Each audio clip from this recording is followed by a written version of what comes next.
चला.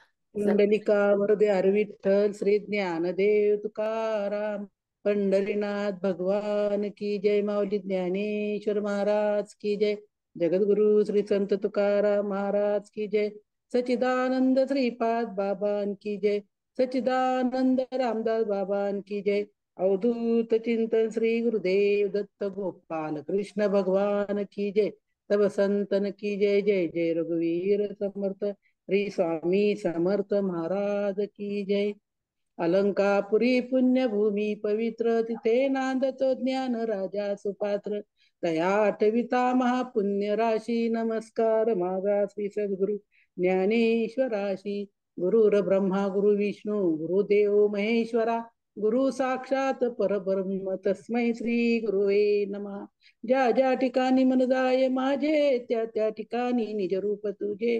मी ठेवितो मस्तक ज्या ठिकाणी तेथे सद्गुरु तुमचे पाय दोन्ही. ब्रह्मानंदम परमसुखदम केवलम ज्ञानमूर्तीम द्वंद्वातीतम गगनसदृशम तत्त्वमस्यादिलक्ष्यम एकम नित्यमिमलमचलम सर्वादि साक्षीभूतम भावातीतम त्रिगुणरहितं सद्गुरुं तं नमामि. सद्गुरुं तं नमामि. सद्गुरुं तं नमामि. मूकं करोति वाचालं पङ्गुलङ्घयते गिरिं यत्कृपातमं वन्दे परमानन्दं माधवम्. वसुदेवसुतं देवं कंसचानूरमर्दं देवकी परमानंद कृष्णं वंदे जगद्गुरुं. कृष्णं वंदे जगद्गुरुं. जय श्री कृष्ण सर्वांना. आज आपला अध्याय दुसरा. आता आतापर्यंत आपण 38 श्लोकापर्यंत आलेलो आहोत नाही का. आणि श्रीकृष्णाने अर्जुनाला युद्धाला तयार हो म्हणून श्रीकृष्ण अगदी त्याला विनवून विनवून सांगतायत पहा की बाबा हे तू कर. तुझं जे कर्म आहे स्वकर्म आहे ते करण्यासाठी त्याला काय करतात प्रवृत्त करतायत. म्हणून 38वा श्लोक. सुख दुःखे समे कृत्वा लाभा लाभौ जया जयो ततो युद्धाय युज्यस्व नैवं पापम वाप्स्यसि. कृष्ण अर्जुनाला म्हणतात की अरे बाबा आता तू काय कर सगळा शोक आता विसर नाही का. आणि काय कर धनुष्य घेऊन उठ लवकर आणि युद्धाचा आरंभ कर. कारण स्वधर्माचरणाने असलेली पातके नाहीशी होतात आणि लढाई करण्याने पातक लागेल असा भ्रम जे तुझ्या अंतःकरणात आहे ना तो काय कर तो उत्पन्न झालेला भ्रम तू काय कर विसरून जा म्हणे. कारण ते उदाहरण देतात. सांग बरं नावेने कुणी गेले तर बुडेल का. देव म्हणतात त्याला बाबा नावेत जर बसून कुणी नदी पार करू लागला तर तो बुडेल का. किंवा चांगल्या मार्गाने जर जात असता कोण अडखळेल का. पण कदाचित चालता येत नसेल नाही का जो पांगळाचे नाही का तो घडू शकतो म्हणे तो अडखळू शकतो. परंतु जर दुधाने कोण मरतो का. पण तोही मरतो कसा दुधामध्ये जर विष असेल तर दुधाने तो मरू शकतो. त्याप्रमाणे स्वधर्माचरणानेही पातके होतील पण कधी होतील त्याची फलेच्छा धरली तर. म्हणून अर्जुना तू काय कर कर्माच्या फलेच्छा सोडून दे आणि तुझा जो क्षत्रिय धर्म आहे तो काय कर तू युद्ध चालू कर म्हणजे तुला त्याच्यापासून पातक लागणार नाही. कारण तू क्षत्रिय आहे आणि क्षत्रियाचं काम काय युद्ध करणे नाही का. आणि अशी संधी प्रत्येक वेळेस येत नाही म्हणे युद्ध कारण ते युद्ध कसं होतं धर्माचं युद्ध होतं नाही का. मग धर्माचे रक्षण करणे पाखंड खंडन. मग धर्माचं रक्षण करायचंय तुला म्हणून युद्ध कर म्हणे. मग जर या युद्धात जय प्राप्त होईल किंवा मरावे लागलं नाही का तरी पुढच्या गोष्टीचं चिंतन तो अगोदर करू नको. आपण जसं पुढं निघालो बाहेर माझं काम ते एखादं काम आपलं महत्वाचं असतं पण मनात अनेक विचार येतात ते माझं काम होईल का ना होईल मग ते कसं होईल. नाही झालं तर आपण पॉझिटिव्ह विचार कधी करत नाही पा. आपण निगेटिव्ह विचार करतो जास्त. म्हणून तो काय कर म्हणे त्याचं चिंतन तू करूच नको अगोदर. फक्त काय करतो त्याची वीज जे स्वधर्माचरण आहे नाही का कर्म आहे ते काय कर स्वधर्माने तू आलेल्या प्रसंगाला निमूटपणे सामोरं जा आणि त्या अंतःकरणाची तू तयारी कर. आपल्याला काय करायचं, आता युद्ध करायचंय आणि ह्या युद्धाने तुला कुठलाही दोष लागणार नाही, निसंशय हो. कारण कोण उभं आहे म्हणे तुझ्या पाठीशी? भगवान श्रीकृष्ण, मी उभा आहे. म्हणजे मागे पुढे उभा राहे सांभाळीच, आली आघात निवराया. मग तू निश्चिंत हो, मी मागे आहे तुझ्या, नाही का? पहा स्वामी म्हणतात, स्वामी समर्थ, भिवू नकोस, मी तुझ्या पाठीशी आहे. कारण तू जन्माला आलाच भीत भीत, नाही का? आता पहा, आपण जन्माला आलोय, येऊन जन्माला आलोय आपण, पण आपल्याला बळ ढकललेले. पहा, वासनेच्या संगे जन्म घेणे लागे, नाही का? वासनेच्या संघाने आपण जन्माला आलोय. मग त्या जन्माला येऊन तुला नेमकं करायचं काय? मग तेच माहिती नाही आपल्याला. बरं, करायचं काय? परत येऊन करायचं काय? जायचं कुठं? नाही का? आलोय कुठून आलोय? दुरून आलो मी, का दुःख झाले दारुण. यावया येत वरी होती, याची कारण. कोणते कारण होतं? दुर्लभ भेटी संता पायी दर्शन. बघा, संतांची भेटी दुर्लभ आहे. ह्या जन्माला येऊन आपल्याला संत भेटले पाहिजेत. आपण एवढ्या, बघा, पहिलेच आपला काल विषय झाला की आपण सत्ययुगात होतो, त्रेतायुगात होतो, द्वापार युगात होतो, आता कलियुगात पण आहोत. प्रत्येक वेळेस प्रत्येक रामाबरोबर पण होतो, कृष्णाबरोबर पण होतो, सत्ययुगामध्ये पण होतो ऋषी मुनींबरोबर आपण, आणि आता पण आहोत. आता का आलो? कारण तिथं भेटलं नाही आपल्याला, म्हणून आता इथं आलेलो आहे. पा, श्रीकृष्णाबरोबर पण राहिलो आपण गोपिका बनून, पण त्याच्यातूनही आपण निसटलो. पा, त्याच्यातही आपल्याला मोक्ष प्राप्ती भेटली नाही, आणि म्हणून पुन्हा त्यावेळेस अर्ध राहून गेलं, म्हणून आता पूर्ण करायला आलो. पा, आता काल जसा आपला अर्धा ग्रंथ अर्धा अध्याय राहिला, तो पूर्ण पुढं करायचा आहे, तसा आपला अर्धा अध्याय राहिलेला आहे, आणि तो पूर्ण करण्यासाठी आपल्याला जन्माला आलेलो आहे. पा, आपण, आणि त्या जन्माचं सार्थक जर करून घ्यायचं असेल तर देव काय म्हणतात अर्जुनाला, की बाबा तू निसंशय हो, नाही का? काळजीच करू नका आणि युद्धाला लाग, नाही का? युद्ध कर. आणि मग इथपर्यंत देवाने अगदी समजून समजून सांगितलं, आणि इथपर्यंत तो ज्ञान मार्ग तुला म्हणे मी आता तुला थोडक्यात सांगितलेला आहे. आता बुद्धियोग कसा असतो ते सांगतो म्हणे, ऐक, नाही का? बुद्धियोग साधला पाहिजे. मग तो बुद्धियोग साधला असता कर्मबांधाची मुळीच बाधा होत नाही, नाही का? बुद्धी आणि कर्माचा समन्वय साधला पाहिजे, केलेल्या कर्म. बघा, मग माऊली म्हणतात हरिपाठात, हरी बुद्धी जपे तो नर दुर्लभ, वाचेशी सुलभ रामकृष्ण. मग बुद्धी तारीखच येईन, पहिल्या सुलभ रामकृष्ण मुखात यायला पाहिजे. मग त्यावेळेस आपण फक्त म्हणतो उघडा मंत्र आनंद रामकृष्ण हरी म्हणा. अवघडा मंत्र म्हणजे काय, नाही का? तो मंत्र म्हणजे तुम्ही ज्ञानेश्वरी उघडा, नाही का? आध्यात्मिक पुस्तकं उघडा, संतांची चरित्र उघडा, आणि ती उघडून त्याच्यामध्ये जाणा. तुम्ही मानू नका, पहिलं जाणा की बाबा काय सांगितलंय, नाही का? की तेच आहे, अहम ब्रह्मास्मी, मीच ब्रह्म आहे, हे सांगितले प्रत्येक ठिकाणी. बा, गण गण गणात होते म्हणतो आपण, पण त्याचाच अर्थ अहम ब्रह्मास्मी. मग प्रत्येक ठिकाणी प्रत्येक जय जय जय श्रीराम जय राम. मग महाराज प्रत्येक संतांचं वेगळं वेगळं जरी मंत्र असला तरी त्याचा जसा अर्थ एकच आहे. तर त्याप्रमाणे म्हणे की ज्याप्रमाणे अंगात वज्र कवच घातले तुम्ही, म्हणजे चिलखत म्हणतो आपण, नाही का? शिवाजी महाराज घालायचे पा युद्ध करताना. मग ते चिलखत जर असल तर शस्त्रवृष्टी किती झाली तरी आपल्या अंगाला जखम होईल का? तसं की तुझा विजय खात्रीने आहे, नाही का? त्याप्रमाणे इतकंच नव्हे तर तुझा विजयच खात्रीने, कारण कारण देवच त्याच्या बरोबर आहे ना. आणि मग त्याप्रमाणे ऐकाचा तर नाश न होता मोक्ष तर निश्चित ठेवल्यासारखा आहे त्याचा तर नाश तुझा होणारच नाही, पण मोक्ष काय तुझा निश्चित आहे. व निष्काम कर्मयोगामध्ये केलेले धर्मनुष्ठान खंडित जरी झाले, बघा, निष्फल जरी झाले, समजा तुला विजय जरी नाही मिळाला, तू जरी पराजय झाला तुझा, तेव्हा तू जरी युद्धामध्ये जिंकला जरी नाहीस, तरी पण तू जिंकलास. कारण तू त्या कर्माचं, केलेल्या कर्माची फलेच्छा करू नको. कारण ते केलेलं कर्म आहे काय, कर्मी श्रीकृष्णार्पण मस्तू म्हटलं. बघा, आपण आज द्याय संपला की श्रीकृष्णार्पण मस्तू आहे, म्हणजे जे काय मी केलेलं आहे ते तुला व्हायलं, म्हणजे आपल्या अंगाकडे काहीच येत नाही, नाही का? मी केलं, मी करता आला की केलेलं सर पूर्ण नाहीच होतं. आणि तुम्ही तेच कृष्णार्पण मानलात, तर संपूर्ण फल तुम्हाला प्राप्त होतं. पण तरी पण त्या कर्माचा अहंकार तू घेऊ नको. कारण त्या कर्मफलेच्या धरू नको. आणि ज्याप्रमाणे मांत्रिक असतो, तो काय करतो, तो मंत्र म्हणतो नाही का. तुम्ही काही त्याच्याकडे काही घेऊन गेले अडचणी, मग तो मंत्र म्हणतो, पण तो त्याचे पैसे घेतो नाही का. ते मंत्र तुम्ही तुमच्यासाठी म्हणले आणि त्याचं जे फळ प्राप्त होईल ते तुम्हाला तुमच्या अंगी लागतं, ते त्याच्या अंगी काही लागत नाही. दसरा असतो किंवा त्याला त्याची बुधबाधा होऊ शकत नाही, त्याप्रमाणे कर्मफल टाकून कर्म कर नाही का.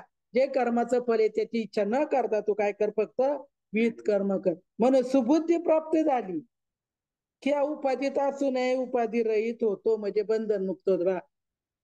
बंधनापासून उकलेल्या गाठी देत आली मिठी सावकाश. ते बंद तुटले की आपोआप तिथं मिठी मारता येते म्हणे. म्हणून तू काय कर, या बंधनामधून मुक्त हो आणि याच्यात बांधू नकोस. आणि मग ये तुला परमतत्व जे पुण्य पाप रहित आहे नाही का, ते सूक्ष्म आणि निष्कंप आहे बघा. निर्गुण निराकार आहे, त्याच्यात काही त्याला गुणही नाही, रूपही नाही आणि वर्णही नाही बघा. सत्य ज्ञान अनंत गगनाचे प्रावरण नाही, रूप गुण जे ते काही. मग तिथं रूप नाही, गुण नाही, तुमचं वर्ण नाही, त्याला काहीच नाही. मग असं कर्म जर तू त्याच्यापासून अलिप्त राहिलास बघा. ज्याप्रमाणे पाण्यामध्ये कमळ उमलतं, पाण्यामध्ये कमळ येतं, त्यावेळेस ते कमळ पाण्यात राहतं बघा किंवा चिखलात राहतं, पण ते त्याच्यापासून अलिप्त राहतं, त्याला त्या चिखलाचा किंवा पाण्याचा संपर्क राहत नाही. कारण कमळावरती जरी पाणी पडलं तरी ते धरत नाही, खाली निघून जातं. त्याप्रमाणे म्हणे तू जरी एवढं सगळं केलं तरी त्याचा आणि तुझा काही संबंध नाही. म्हणून अर्जुन हे परमतत्व आहे बघा. अनंत जन्मीचे पुण्य, अनंत जन्माचे तप एक नाम, सर्व मार्ग सुगम हरी पाठ. तुम्हाला एका जन्माचं पुण्य प्राप्त झालेलं नाहीये, कारण एका जन्माने तुम्हाला मनुष्य देह प्राप्त झाले नाही. 184 योनी फिरतात तुम्ही रोखवंदरी बघा. 184 योनी फिरलोय आपण, तेव्हा मग लागे वारा मनुष्य देहाचा. सहज प्राप्त झालं तुमचं 184 योनीच पुण्य प्राप्त झालं, ते जमा झालं आणि मग तुम्हाला मानव देह प्राप्त झाला म्हणे. म्हणून तू काय कर, या संसाराचं भय तुझं काय कर, मनातलं काढून टाक बघा. अंतःकरणात म्हणजे बुद्धीमध्ये काय कर, तू फक्त मला प्राप्त कर नाही का. थोडक्यात सांगितलं आणि की या पुण्याने तू काय कर, हरी जरी बुद्धीत म्हणजे अंतःकरणात जरी प्रकाशित झालं, त्या अनंत जन्मीचं पुण्य आहे तुझं. म्हणून तुझ्या संसाराचं भय काय कर नाहीच होते तुझं. म्हणून जशी दिव्याची ज्योत लहान असते पण त्याची ताकद कमी आहे का हो? नाही ना. छोटी जरी तुम्ही काडी पेटवली आणि एखाद्या गवताच्या गंजीत लागली नाही का, किंवा नाही मोठी रचलेलं असं गवताचं, त्याला जर टाकली तर त्याला किती क्षण लागन, एका क्षणात ती जळून जाईन म्हणे. किंवा तिचा जरी म्हणजे ती छोटी नाहीये, तिचा जेवढा छोटी जरी दिसली तरी तिचा प्रताप मोठा आहे किंवा प्रकाश मोठा आहे, किंवा सद्बुद्धी छोटी दिसते तुम्हाला नाही का. तुम्ही विचारवंत आहात आणि तुम्ही तिला छोटी समजू नका म्हणे. कारण विचारवंत लोक बुद्धीची इच्छा करतात, पण जगात सद्बुद्धी दुर्मिळ भेटते, तर इकडं सद्बुद्धी भेटत नाही. मग इतरांप्रमाणे जसा परीस मिळत नाही बघा. परीस कुठे भेटतो का आता? परीस भेटला फक्त कुणाला भेटला? नामदेव महाराजांना. मग त्यांचं तेवढं वर्चस्व होतं नामावरती, म्हणून त्यांना परीस, कारण त्यांना संपूर्ण देवच दिसत आता. जिकडं पावा तिकडं विठ्ठल नाही का. विठ्ठल जळी स्थळी भरला, रीता ठाव नाही उरला, तो म्या दृष्टीने पाहिला. विठ्ठलचे विठ्ठल. मग कोणत्या दृष्टीने पाहिलं त्यांनी? अंतर्दृष्टीने पाहिला. म्हणून जसा अमृताचा थेंब दैवयोगाने मिळतो, सर्वांनाच अमृत प्राप्त होतं का? नाही बघा. एखाद्या टायमाला आपण कुठल्याही मंदिरात जा आणि अचानक गेलो, तिथं अनपेक्षितपणे आरती चालू झाली नाही का, की आपल्याला किती आनंद होतो. अरे मी खूप भाग्याचा आलो आणि मला आरती भेटली, किती आनंद होतो आपल्याला म्हणे. तसा तो अमृताचा थेंब क्वचित एखाद्याला भेटतो. पण त्याप्रमाणे परमाप्त प्राप्ती पण हाच बुद्धीचा, ज्या बुद्धीचा शेवट आहे, अशी सद्बुद्धी दुर्मिळ आहे नाही का. परमप्राप्ती होणं हे बुद्धीचा शेवट सांगितला पहा. मग त्याला सगळ्यांना सारखी बुद्धी प्राप्त होत नाही, आणि प्राप्त झाली तरी नाही का सगळे करतात, देव धर्म धर्म अन्नदान करतात, कोणी ज्याच्या त्याच्या पद्धतीने जे ते काय करतात भक्ती करत असतात. आता बघा, आता श्रावण महिना आहे, श्रावण महिना चालू झाला तसं सोमवार मंगळवार एक दिवस पण लोक चुकत नाहीत. तर आपण पण बघा, चातुर्मास चालू झाला म्हणून चालू केलं नाही का, काही ना काही देवाचं कार्य. कारण या 4 महिन्यामध्ये देवाची भक्ती केलीच पाहिजे. त्या 4 महिन्यात देवाची भक्ती केल्यानंतर त्याची फलप्राप्ती भेटती, तरी पण त्या फळाची इच्छा तुम्ही करू नका. कारण ती दुर्मिळ आहे, सद्बुद्धी दुर्मिळ आहे. कारण अशी बुद्धी सगळ्यांना ह्या महिन्यातच करण्याची बुद्धी सर्वांना होत नाही. म्हणून ज्याप्रमाणे गंगेचा शेवट समुद्रच आहे, त्याप्रमाणे ज्या बुद्धीला ईश्वराशिवाय अन्य प्राप्य स्थानच नाही बघा, जसा समुद्र, गंगेचा शेवट समुद्र. मग गंगा आली कुठून? समुद्रातून, आणि मिळाली कुठं? जाऊन समुद्राला. मग त्या पाण्याला कळतं की आलो तिथं जायचं. मग आपण तर चांगलं माणसं आहोत ना. बघा, पाणी म्हणजे तत्व आहे, ते पंचतत्वामध्ये पाणी आले. मग त्याला जर कळतं, तर आपल्यासारख्या सुजान माणसाला म्हणे कळू नये का ईश्वर कुठे आहे? तुझं आहे तुझं पाशी परी तू जागा चुकलाशी. मग ईश्वर कुठं शोधायचा? जिथं खाणलं ना तिथं शोधा. बघा, खाणलं म्हणजे ज्यावेळेस आपण जन्माला आलो, आणि त्यावेळेस जोपर्यंत आईच्या उदरामध्ये होतो तोपर्यंत देवाचं आपलं नातं जोडलेलं होतं. आणि ज्या वेळेस डॉक्टरनी नाळ काढली बघा, म्हणजे कापून काढली, म्हणजे आईच्या उदरातून आपल्याला वेगळं केलं, त्यावेळेस धरणी वायू लागता स्मरण विसरे तत्वता ओळखू लागे माता पिता कोम कोम रडे. मग त्यावेळेस आपण सगळं विसरला तया थोर झाले आणि बसतील राशी 84च्या. मग परत आपण 84 योनीमध्ये पडलो बघा. कारण तिथं जर आपल्याला योग्य दाता भेटला नाही, जन्माला आल्यानंतर योग्य ज्ञान भेटलं नाही, आपल्याला योग्य मार्ग दाखवणारा भेटला नाही, तर परत त्या जन्माला येणे आणि जाणे हे राडगाड पुन्हा चालू राहतं. म्हणून अर्जुना, अविवेकी ना स्वर्ग बाबा, त्यांनी अविवेकी जे आहेत ना त्यांना स्वर्ग, ते स्वर्गाचीच इच्छा करतात, संसार व नरकावस्था प्राप्त होते. मग आत्मसुखाचे मुळीच दर्शन होत नाही. कारण ते फक्त आपण बघा भक्ती करतो, त्याच्यापासून काहीतरी फलाची इच्छा करतो, त्यांना स्वर्ग प्राप्त.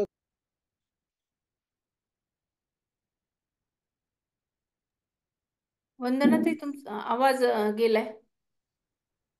वंदनाताई तुमचा आवाज गेलाय. धक्का लागला. आला का? येतोय ना? हो हो हो. हा. मग वेद पण पुढे जाऊन वेद दानू गेला पुढे मानवला, ते गुह्य तुझला प्राप्त कायचे. मग ते वेद पण पुढे जाऊन मानवला का? पूर्व सुकृताचा पूर्ण अभ्यासाचा दास सद्गुरूचा तोची दाने. भगवंताला जाणायचाच असेल तर सद्गुरूचा दास पाहिजे म्हणे. वेदाने सुद्धा तेच सांगितलं. म्हणून केवळ कर्मयोगाचे श्रेष्ठत्व स्थापन झाले बघा. वेदाच्या सहाय्याने जर गेलं तर कर्मयोग करायचा, काय करायचं ते सांगितलं जातं. परंतु ते कर्मफलावर लोभ ठेवतात. वेदाच्या सहाय्याने जरी गेलात तरी तिथे कर्माचं फल प्राप्त, त्याच्यावरती त्या फल प्राप्त होण्यावर लोभ ठेवतात. म्हणून मृत्यूलोकी जन्मास यावे नाही का, यज्ञादी कर्म करावी व मग मनोहर असे स्वर्ग सुख भोगावे. परंतु स्वर्गीचे म्हटलं, स्वर्गीचे आम्हाला इच्छिता ती देवा मृत्यूलोकी व्हावा जन्म आम्हा. म्हणजे स्वर्गीचे देव सुद्धा इच्छा करतात की आम्हाला काय व्हावा, इथं मृत्यूलोकाला जन्म मिळावा.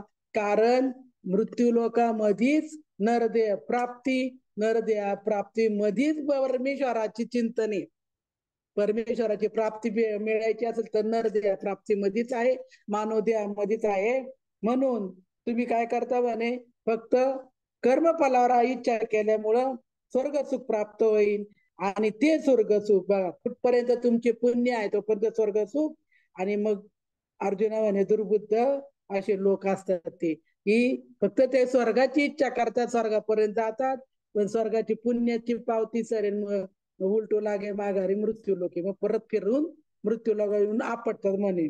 म्हणून केवळ कामासक्त होऊन किंवा कर्मफलाच्या भोगावर दृष्टी ठेवून कर्म करू नका. कारण अनेक प्रकारच्या विद्युक्त क्रिया न चुकता दक्षतेने ते धर्माचे आचरण करतात. न चुकता बघा सगळं करतात धर्माचरण आचरण, पण ते काय करतात, कर्माच्या फळावरती इच्छा करतात. पण त्यात वाईट एवढंच वाटतं की स्वर्गाच्या बाळगतात. आता स्वर्ग म्हणजे काय हो? आता आपण म्हणतो स्वर्ग नरक नाही का, वैकुंठ कैलास कुठे आहे? सगळे इथंच आहे. चांगला विचार केला तर आता आपण बघा, आपण स्वर्गाच मानायचं. कारण तुम्हाला सगळं सुख आहे प्राप्त, दिले इंद्रिय हात पाय कान डोळे मुख बोलाया वचन, जेणे ते जोडशी नारायण. बघा हे स्वर्ग सुख आहे की तुला सगळं प्राप्त आहे, पण तुला त्याला भोगलंस नाही का. आता तू देहाला भोग, त्या देहात तो आत्माराम आहे, पण त्याचं नारायणाचं तू काय कर, नामस्मरण कर. म्हणून तू काय कर, त्या धर्माचं आचरण कर. आणि ज्याप्रमाणे कापुराची रास करून त्याला जर अग्नी द्यावा किंवा मिष्टान्नात काळकूट मिसळावे नाही का, तू भरपूर केलं म्हणे, परंतु त्याच्यात जर अन्न अगदी मिष्टान्न बनवलं पण त्याच्यात जर विष असेल तर ते खायला योग्य आहे का? तसं तू सगळं केलंस पण त्या कर्माची जर फलेच्छा केली तर काय होईल, दैवयोगाने मिळालेला अमृताचा गाडा पायाने लवंडून दिल्यासारखा होईल म्हणे. म्हणून संपादलेले धर्म कर्म फलेच्छा धर्म फलेच्छेने वाया घालवतात आणि कष्टाने पुण्य संपादन करून संसाराची इच्छा करतात. पहा, परत त्या संसारात पडतात आणि त्याची इच्छा करतात. म्हणून त्यांना सद्बुद्धी प्राप्त झाली नसल्याने हे कळतच नाही काय करावे, काय खावे, कोठे जावे नाही का. त्यांनी सांगितलं, अरे जन्माला आला तू काय केलं पाहिजे, काय खावं काय कुठे जावे हेच कळत नाही. त्याप्रमाणे स्वयंपाकीन उत्तम स्वयंपाक करते, परंतु तू त्याचं काय करते ती मोल घेते. किंवा त्याप्रमाणे अविवेकी लोक भोगेच्या करतात, हाती धर्म दवडतात नाही का. म्हणून अर्जुना, वेदातील अर्थवादात्मक वाक्य त्याचे मनात नेहमी वास्तव्य करीत असल्याने त्यांच्या जवळ दुर्बुद्धी वास करते. 45 श्लोक चाललाय पाहता. मग हे वेद त्रिगुणाने आवृत्त आहे बघा, रजत सत्व 3 गुण आहेत. प्रत्येक ठिकाणी ब्रह्मा विष्णू महेश्वर प्रत्येक ठिकाणी 3 जण आहेत. पण तू असे निश्चित समज की जेथे, म्हणूनच उपनिषद आदी सर्व ज्ञानपर भाव सात्विक आहे. जे उपनिषद आहेत ना त्याच्यावर जे ज्ञानपर भाग सांगितलं सात्विक आहे. पण अर्जुना, ज्यात कर्माधिकांचे प्रतिपादन आहे, स्वर्ग फल सुचव म्हणजे कर्माधिक म्हणजे स्वर्ग फल जिथं सुचवले आहे ना, तो रजतात्मक भाग आहे. जिथं आपण फलाची इच्छा करतो तो रजतात्मक भाग आहे. जे रजोगुण आहे, म्हणून जे रजतात्मक भाग सुख दुःखालाच कारण आहे. मग असे समज की या ठिकाणी तो आपल्या अंतकरण कदाचित जाऊ देशील. देव म्हणतात, अरे तू तिथं जा म्हणशील, आता इथं प्राप्त काय फलेच्छा प्राप्त आहे लगेचच आहे, पण तिथं तू विचार करू नको, कारण आपल्याला ते 3 गुण टाकून द्यायचे. आणि मग अहम अभिमान, पहिला काय करायचंय, अहमपणा टाकायचा, अभिमान टाकायचा आहे सोड. पण नंतर अंतकरणात एका आत्मसुखाला कदाचित विसरशील बर का. त्याला अगदी विसरू नको बघा, सारखं सारखं सांगतो. म्हणून जरी वेद जरी पुष्कळ बोलला तर त्याने अनेक जरी मार्ग सुचवले तरी आपल्याला कल्याणाचा जो मार्ग असेल ना तो स्वीकारा. पहा, ज्याप्रमाणे सूर्य उगवल्यानंतर अनेक वाटा दिसतात आपल्याला, पण आपण उठून सगळ्याच वाटेला चालतो का हो? नाही ना. तुम्हाला जिकडं जायचंय नाही का, आता समजा तुम्ही आळंदीला जायचंय, आळंदीला जायचं त्याच वाटेने चाला ना. त्या इकडं हडपसरला जाण्याच्या मार्गाने गेलं तुम्ही आळंदीला पोहोचाल का? कधीच नाही पोहोचणार. म्हणून त्यांनी सांगितलं की ज्या मार्गाने जायचं आपल्याला त्याचा विचार करून. म्हणून वेद जरी पुष्कळ बोलला त्यांनी पुष्कळ मार्ग दाखवले, पण त्या कल्याणाचा जो मार्ग असेल तो स्वीकारावा नाही का. की जो कल्याण, आता कल्याणचा मार्ग कोण जायला, मार्ग दावणी गेले आधी दयानिधी संत ते, त्यांनीची पण ते चालू जाताना पुढे गुंता कोटी काय. त्या मार्गाने जा की जे संतांनी दाखवला. मग जरी पृथ्वी पाणीमय झाली असली तरी त्यातले पाणी आपल्या गरजेपुरतेच प्यावे. नाही का? आपण रोज पाणी भरून ठेवतो का? आपण अख्खा अंडा तोंडाला लावतो का? नाही. आपल्याला ग्लास भर तांब्याभर जेवढं लागतं तेवढंच घेतो. त्याप्रमाणे की जो वेदाचा विचार करतात ना, त्यांनी काय करावं, इच्छित असे जे शाश्वत तत्व आहे ना त्याचा तेवढा विचार करावा. शाश्वत तत्व काय आहे? तत्व काय सांगितलं की मीच देव आहे. त्या तत्वापर्यंत तू जा, कारण मी तुझ्या जवळ आहे, म्हणून तू माझाच विचार करा, असं देव त्याला अगदी निष्कुल सारखं सारखं सांगतात. आणि म्हणून अर्जुन ऐक, या सर्व गोष्टीचा विचार केला तरी स्वकर्मच योग्य आहे. तू सगळं जरी केलं नाही का, तरी तुला स्वकर्म योग्य ते जे कर्म आहे दिलेलं तुला ते केलंच पाहिजे. आणि आम्ही सर्व बाजूंनी विचार केला असता आमच्या मनाला असे वाटते की तू हीच कर्म टाकू नये. तुझे आहे, तुझं कर्म काय, तुझं तू क्षत्रिय आहे, तुझं कर्म आहे युद्ध करणे नाही का. समोरून युद्धाला येणाऱ्या माणसावर तू युद्ध कर, हे ते सांगतात त्याला. मग तू त्या कर्मफलाची इच्छा धरू नकोस, कारण तू युद्ध केलं नाही केलं नाही का, तू चांगलं कर्म करतोय म्हणजे त्याची फळेच्छा तुला प्राप्त होईल, परंतु त्या फळेच्छाची इच्छा करू नको आणि निषिद्ध कर्माकडे प्रवृत्ती होऊ देऊ नकोस नाही का, तिकडेही जाऊ नको सांगतो. सत्कर्माची फलिच्छा सोड आणि योगयुक्त तू काय कर, योगयुक्त फलेच्छा टाकून देव मनपूर्वक कर्म कर नाही का. हे मला करायचंय, हे माझं काम आहे, एवढं डोक्यात ठेव, कर्तव्य बुद्धीने कर. आणि समजा तू आरंभलेले कर्म जरी सिद्धीत गेलं नाही तरी तू तिथपर्यंत जाणार. त्याचा तू दुःखही करू नको, सुखही करू नको. काय कर, त्याच्यावरती विचार करू नको. आणि पुढे सांगितलं बघा, 49-50 श्लोकात सांगितलं की असं संपूर्ण अपूर्ण कर्माविषयी समतोल तीच योग स्थिती सांगितली. त्यांनी थोडक्यात झालं, समचरण दृष्टी विटेवरी साजरी तेथे माझ्या हरी वृत्ती राहो. त्यांनी थोडक्यात सांगितलं की संपूर्ण व अपूर्ण जी कर्माविषयी जी मनाचा तोल समतोल तीच योग स्थिती. म्हणजे आपल्याला तिथंच लक्ष द्यायचे की ती वृत्ती माझी काय कर, तिथं राहू दे. म्हणून अशी तिची प्रशंसा उत्तम लोक करतात. पण अर्जुन, या प्रकारची चित्ताची जी समता हेच योगाचे रहस्य आहे. सम व्हायला पाहिजे, समबुद्धी घेता सामानाचे हरी, शम दम वैरी हरी झाला. प्रत्येक ठिकाणी माऊलींनी पण आज देवाची नाही का जन्माष्टमी आहे, आजच्या दिवशी देव जन्माला आले नाही का, भगवान श्रीकृष्णांचा अवतार झाला. मग आजच्या दिवशी एवढं सगळं सांगितले त्यांनी की माऊलींनी सांगितली, बाबा तू शमदम वैरी झाला, हरी वैर, मग तुझाच हरी आहे, तू विचार करू नको. हरी हरी तुम्ही म्हणारे सकळत येणे माया जाळ तुटत. मग कधी आणि नका पडो गाबाळाच्या भारी ते आहे तोरी नागून, पुढे लगेच सांगून दिलं की त्या गाबाळाच्या भारी नका लागू, त्याच्या नादी लागू नका. मग आता अर्जुनाला ते ज्ञान आहे बघा, हे रहस्य योगात. मन म्हणजेच क्रिया व बुद्धी म्हणजेच ज्ञान याची ऐक्य आहे. मन आणि बुद्धी एक झाली आणि तरच ते ऐक्य होतं. मग अर्जुना बुद्धीच्या योगाच्या दृष्टीने विचार केला असता हा सकाम कर्मयोग फारच कमी प्रतीचा आहे, परंतु त्या सकाम कर्मयोगाच्या आचरणाने हा बुद्धियोग प्राप्त आहे. बघा, ते सकाम कर्मयोग तर आपल्याला केलंच पाहिजे. तुम्ही म्हणा मी काहीच करणार नाही, ते पण योग्य ना. आता अर्जुन जसा मला मी युद्धच करणार नाही, नाही ना, ते तुझं कर्म आहे, ते तुला केलंच पाहिजे. म्हणून तू काय कर, तो कर्मयोग पण केलंच पाहिजे. कारण जे कर्मशेष म्हणजे जे सकाम कर्म करता कर्तृत्व भेद व फलस्व टाकून राहिलेला जे शेष कर्म, तीच योग स्थिती आहे. त्यांनी राहिलं की तीच योग स्थिती. म्हणून अर्जुना, श्रेष्ठ असा जो बुद्धियोग ना, त्या ठिकाणी तू स्थिर हो. बुद्धियोग कुठे आहे? आणि मनाने फलेच्छेचा त्याग कर.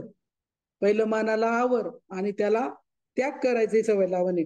बुद्धियोग मुक्त झाले, ते पार पडले नाही का, आणि पाप पुण्य रूपी उभय बंधातून सुटले, पुन्हा जन्म नाही येणे ऐसे केले. बघा अर्जुना, ते कर्माचे आचरण तरी करतात पण कर्म फळाला शिवत नाहीत.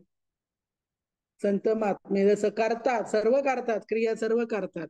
बघा एक सुंदर उदाहरण आहे तुकाराम महाराजांचं. पहा, ज्यावेळेस अंबाजींनी तुकाराम महाराज चालले ते प्रातविधीला, त्यावेळेस मग तुकारामाचं आपलं नित्य कर्म तिकडे काही करा, पण रामकृष्ण हरी म्हणा, नाही का. त्यांचं आपलं मुखाने रामकृष्ण हरी रामकृष्ण हरी रामकृष्ण हरी चालूच होतं. अंबाजींनी पाहिलं, म्हणले अरे तुला काय वाटतं का म्हणे, तू प्रातःविधीला चालल्या आणि रामकृष्ण हरी म्हणतो, तोंड बंद कर, तोंड बंद कर, तू म्हणायचं नाही. मग त्यावेळेस अंबाजींनी त्यांचं तोंड दाबलं, त्यावेळेस त्यांच्या शेंडीतून रामकृष्ण हरी चालू झालं. म्हणजे त्यांचं पूर्ण शरीर, नाही का, विष्णुमय जग वैष्णवांचा देव, ब्रह्म ब्रह्मा विष्णुमय ब्रह्म वैष्णवांचा जेव्हा ब्रह्मा ब्रह्म धर्म. मंगळ. हा, विष्णुमय जग वैष्णवांचा धर्म, भेद भेद भ्रम अमंगळ. मग तिथं भेदच राहिला नव्हता ना त्यांचा, ते तरी आणि प्राथमिक चालले होते. त्यांचे मंबाजीचं आता सांगितलं ना, जीभ बाहेर धरली, माझी मज हम्म झाली अनावरवाच्या. अमरवाच्या छंद या नामाचा घेतला असे. मग ते म्हणले माझं शक्यच नाही, तोंड तुम्ही बंद ठेवा, काय करा. मग ती अवस्था प्राप्त व्हायला पाहिजे. पा तशी अवस्था आपल्याला प्राप्त व्हायला पाहिजे. आणि ती अवस्था म्हणजे रज सत्व तम अष्टसात्विक भाव म्हणतात. त्या तिन्ही गुणातून मुक्त होतो तो, त्यावेळेस ते नामस्मरण सांगितलं. मग ते नामस्मरण अखंड, अखंड दया तुझी प्रीती मग दे, अखंड दया तुझी प्रीती मग मी कमळापती पडोनी राहीन तये टाय, पुढं तुझ्या चरणावर राहीन. म्हणजे अखंड त्यांचं नामस्मरण चालू होतं. आणि तसं म्हणे ते काय ते कर्माची इच्छा करत होते, ते काय करतात त्याचा विसर पडला होता त्यांना. तसं अर्जुना, बुद्धियोगाचे आचरण करणारे पुरुष ब्रह्मानंद भरीत व अविनाशी अशा पदाला प्राप्त होतात. बघा, ते फक्त आनंद लुटत असतात. आनंदूर आजी आनंदू सभा अभ्यंतरी आजी परमानंदू रे. म्हणजे आत बाहेर पूर्ण ते आनंदच असतो त्यांच्याकडं. आणि पुढचं 52वा श्लोक सांगितलं बघा, की अर्जुना, मोह टाकून तुझ्या अंतकरणात ज्यावेळेस वैराग्य उत्पन्न होईल ना, त्याच वेळेस तुला अशी स्थिती प्राप्त होईल. बघा, ज्यावेळेस तू मोह टाकशील, ती स्थिती प्राप्त होण्यासाठी जेव्हा तू या देहाचा मोह टाकशील. मोह म्हणजे काय, हा देह माझा नाही, हा आहे त्या काळाचा आहे, मी फक्त देवाचा आहे. बघा, हा, त्यांनी राहिलं देव पहावयासी गेलो ते देव चेवून ठेलो, नाही का. त्याप्रमाणे त्यावेळी वैराग्य उत्पन्न होईल, त्याच वेळी तुला ही स्थिती प्राप्त होईल. मग शुद्ध व अगाध असे आत्मज्ञान उत्पन्न होईल. व त्या योगे तुझे मन सहज आणि इच्छा होईल. सहज म्हणजे कशाची इच्छा प्राप्त राहणार नाही. मग त्या ज्ञानानंतर आणखी काय ज्ञान मिळवायचे काय, किंवा पूर्वी मिळालेल्या ज्ञानाची स्मृती राखावी, नाही का. भेदच गेला म्हणजे काही शिल्लक राहणे बाकी राहतच नाही म्हणे. मग अर्जुना, तिथंच सर्व थांबे. बघा, कारण ज्यावेळेस चराचरात विश्वची माझी घर, कुणाची ज्ञानेश्वर माऊली म्हणतात, हे विश्वची माझी घर आहे, मती ज्याची स्थिर किंबहुना चराचर आपणच झाला. मग त्यावेळेस ती स्थिती प्राप्त होईल. आणि मग बुद्धी इंद्रियांच्या संगतीने चंचलही होत नाही आणि आत्मस्वरूपी स्थिरावेल. म्हणून समाधीची सुख, नाही का, समाधी सुखाच्या ठिकाणी आत्मसुख, म्हणजे आत्मसुखाच्या ठिकाणी जेव्हा तुझी बुद्धी स्थिर होईल ना, तेव्हा तुला सर्व योग स्थिती लाभेल, प्राप्त होईल. मग त्यावेळी अर्जुन म्हणतो की हे देवा कृपाने दे. हा सर्व खुलासा मी विचारतो, तो कृपा करून सांगावा, नाही का. की देवा, हेच तुला विचारतोय, नाही का. अर्जुन म्हणतो, अरे देवा, मला हेच सांग तू नेमकं ते काय. मग श्रीकृष्ण म्हणाले, अर्जुना, तुला जे योग्य वाटेल ना, ते प्रसन्न अंतकरणाने कर. अगदी मोकळ्या मनाने खुशाल कर. आणि हे भगवंताचे बोलणं ऐकलं अर्जुनाने. आणि मग देवा, स्थितप्रज्ञ कोणाला म्हणावे आणि त्याला कसे ओळखावे, हा प्रश्न अर्जुनाने देवाला केला. बघा, थांबा 1 मिनिट ताई, आले.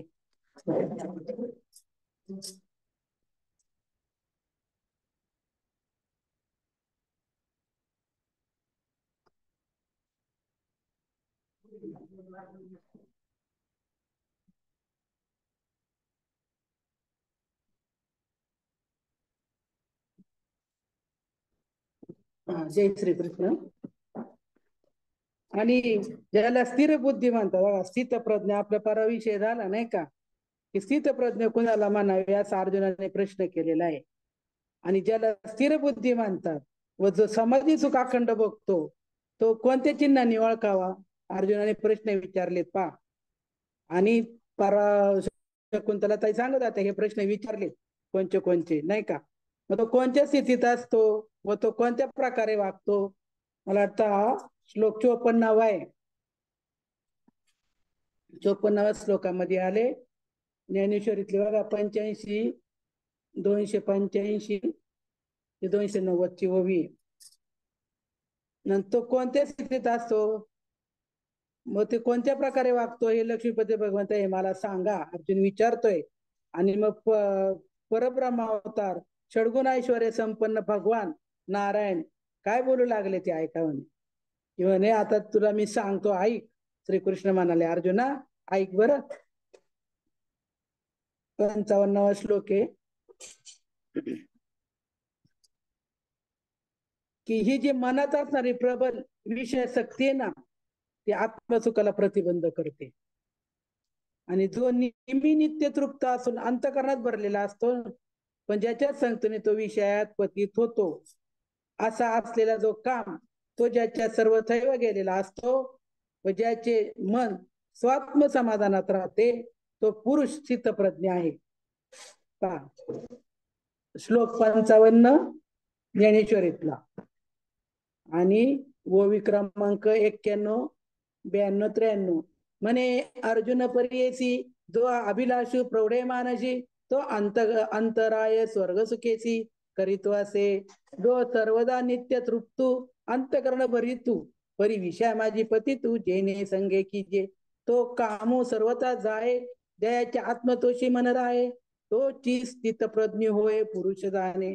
म्हणून त्यांनी आता सांगितले जो काम तो त्याचा सर्वथय गेलेला असतो ज्याचे मन स्वात्मसमाधानात राहते तो पुरुष चित्तप्रज्ञ आहे असे तू समज. असे प्रकारची दुःखे प्राप्त झाली असता त्याच्या मनात खेद उत्पन्न होत नाही आणि सुखाच्या इच्छेत गुंतून जो राहत नाही. अर्जुना त्याची ठिकाणी सहजच काम क्रोध नसतात. 56वा श्लोक आहे. आणि पूर्ण स्थितीला प्राप्त झाला त्याला भय केव्हाच नसते. मरण माझे मरून गेले मी झालो अमर. मग जर मरणच आधी मरून गेला आपलं आता आपण मरणार आहोत हे आपल्याला माहिती. आता कधी मरणार हे माहिती जरी नसलं तरी जो जन्माला आला तो मरणार आहे नाही का. जन्म घेणे लागे वासनेच्या संगी. जन्मच घेतला आपण वाचण्यावर म्हणजे मरण पण आपल्या बरोबर आहे. मग याला ज्याला कळलं तो त्या मरणाची भीती त्याची निघून जाती. असा जो केवळ उपाधीचा निराश करून बेदरही झालेला असतो ना तोच स्थिर बुद्धी आहे. परंतु परिपूर्ण चंद्र असा नेहमी सर्व ठिकाणी सारखा असतो आणि प्रकाश देण्यात उंच नीचपणा पाहत नाही नाही का. त्याप्रमाणे जो सर्व ठिकाणी सारखा वागतो याप्रमाणे अखंड समता जीव मात्राविषयी दया द्याच्या ठिकाणी असून ज्याच्या चित्तात कोणत्याही वेळी बदल होत नाही. बघा संत महात्मे मृदू सबाह्य नवनीत तैसे सज्जनाचे चित्त नाही का. तेव्हा दया करणे पुत्रासी त्याची दास आणि दासी ते सर्वांना सारखं. जो मुलावर जितकं प्रेम करतात ना तितकंच ते इतरांवरती पण करतात म्हणे. त्याच्यामध्ये भेद नसतो. किंवा का असो प्रसन्न चित्त असता आपले सर्व अवयव पसरते नाही का प्रसन्न असले की. पण वाटेल तेव्हा ते आपणच अवयव आवरून घेते. ज्यावेळेस संत महात्मे प्रसन्न असतात सर्वांना देत राहतात ते नाही का. परंतु ज्यावेळेस गरज असेल त्यावेळेस पसरतात सगळ्यांना सारखं देत असतात ते. पण त्याप्रमाणे इंद्रिय त्यांचे स्वाधीन झाली आणि राहून त्यांच्या आज्ञेप्रमाणे वागतात. इंद्रिय त्यांच्या स्वाधीन इंद्रिय त्यांच्या आज्ञेने वागतात. ते इंद्रियाच्या अधीन होत नाहीत. ते इंद्रिय त्यांच्या अधीन वागतात आणि त्या आज्ञेप्रमाणे त्यांची बुद्धी स्थिर झालेली असते पहा. त्याला स्थितप्रज्ञ म्हटले. 58वा श्लोक आहे. अर्जुन आणखी एक कौतुक तुला सांगतो. देव म्हणतात अरे ऐक बरं. जे साधक नियमन करून विषयाचा त्याग करतात नाही का ते श्रोत्रादी इंद्रिय आवरतात पण त्यांचा जीवेवर ताबा राहत नाही. बघा दाने भक्तीचा जिव्हाळा तोची दैवाचा पुतळा अनिक नो हे माझ्या मना हो का पंडित शान तो जरी मोठा पंडित असला तरी त्याचा अहंकार आल्यामुळे त्याच्या जिभेवर ताबा राहत नाही. मग ते हजारो प्रकारांनी विषयाकडे गेरले जातात. ज्याप्रमाणे मुळाला पाणी घालून वरची वरची पालवी फोडून टाकली तर तो वृक्ष जसा कसा नष्ट होईल बरे, नाही का? जर वरची वरची पालवी काढली तर वरती वरती वृक्ष जातो. तो वृक्ष पाण्याच्या बलाने जसा अधिकच आडवा पोपतो त्याप्रमाणे रसनेंद्रियाद्वारे मनात विषय पुष्ट होतात.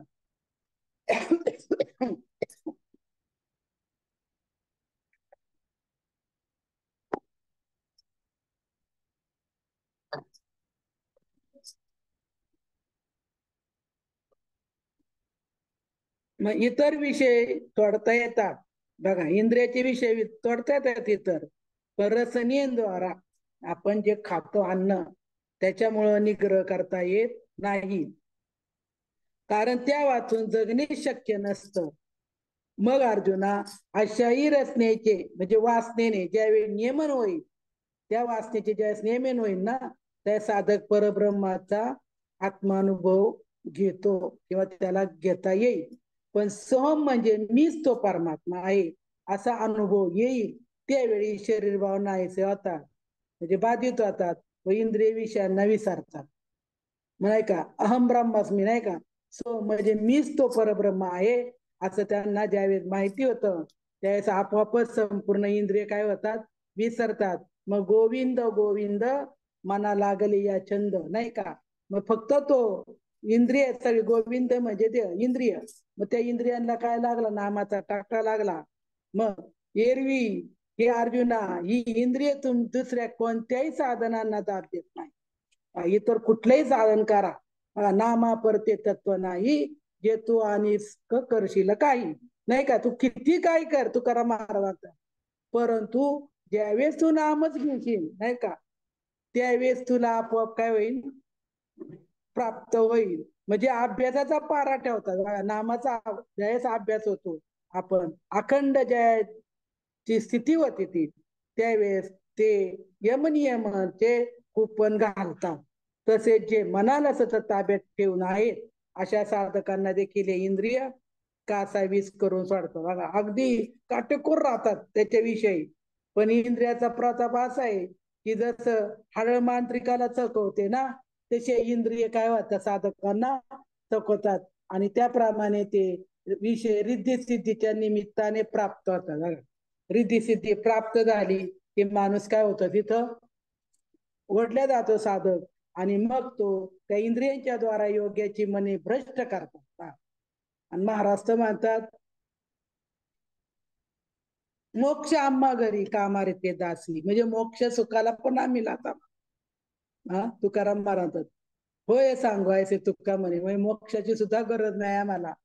आणि अशा स्थितीत संधीत मन सापडले की अभ्यास जागच्या जागी सांगतो. असा इंद्रियाचा प्रभाव आहे.